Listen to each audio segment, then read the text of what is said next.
One way to make a big impact on your layout is to use paper weaving. And what a perfect way to use some solid color cardstock. So what I am doing here is I'm going to set up my desk to paper weave. I'm going to lay out my one color, and then we're going to weave the second color.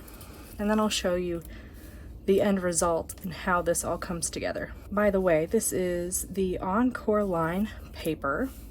So what I'm using right here is jet black, and I'll be using snowy white as the opposite color in my paper weaving.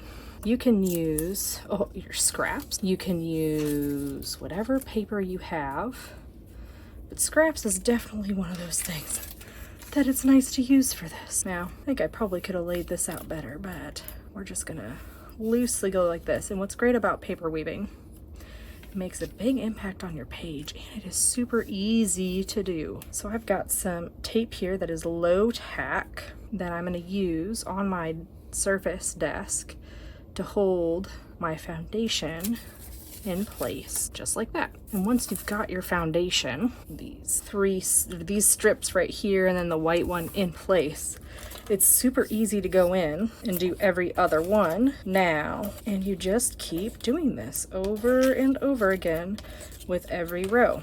And then you slip the next one up, and I like to try to get it pretty close so then I don't have to push it together later. And then when you're done, you glue the ends and it stays together. Now that I've weaved all my pieces together that I need, I'm going to remove my tacky tape, and I'm going to work on getting all of my pieces straight and together. Now these are weaved, so it's a little hard to push them together, but you can use your nails, you can use your thumb pad. I'm kind of just using my fingers to push them together. Once I had everything knit together pretty tightly, I made a template out of just normal paper, and I glued it on the back of here, and then glued the edges so that everything stays on this piece, and it's very sturdy.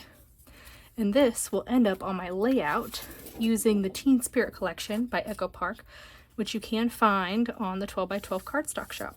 Stay tuned at the end of the video to see close-ups of the finished product and how impactful my weaved flags are on this layout.